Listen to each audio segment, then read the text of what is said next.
In question number 34, we have an object released at time t equals 0. It's in air and it's experiencing a resistive force causing an acceleration which is equal to g minus bv, where g is the acceleration due to gravity, b is a constant, and v is the speed of the object.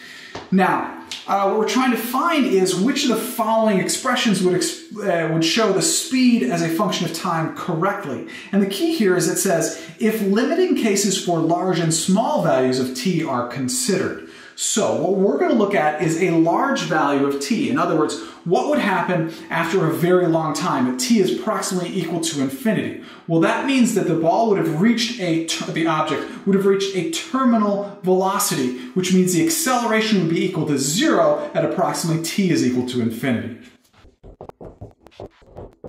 In other words, as t approaches infinity, the acceleration is equal to 0 because it reaches a terminal velocity, and therefore 0 is equal to g minus bv, or bv is equal to g, or the terminal velocity, the velocity at time t equals infinity, is equal to g over b. And what we're going to do is we're going to look at each one of these answers and see which one actually matches that. When we put in t is equal to infinity, do we get g over b for the velocity?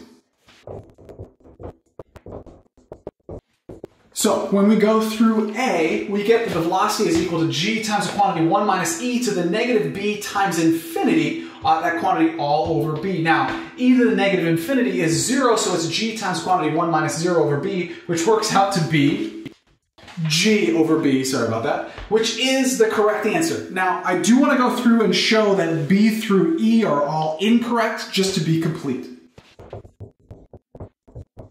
So for b, we get that the velocity is equal to g times e to the quantity b times infinity divided by b, or e to the infinity, which is 0, so g times 0 over b, or the whole thing works out to be 0, which is not g over b, which means this is not correct. For c, we get the velocity is equal to g times infinity minus b times infinity squared. I don't really know what that works out to be, but it certainly doesn't work out to be g over b, which means it's wrong. For d, we get the velocity is equal to the quantity g plus a times infinity divided by b, which is going to be equal to infinity, which is not g over b, which is wrong. And for e, we get that the velocity is equal to v naught plus g times infinity, which is equal to infinity, which is still not equal to g over b, which is still wrong. And so you can see the correct answer is still A.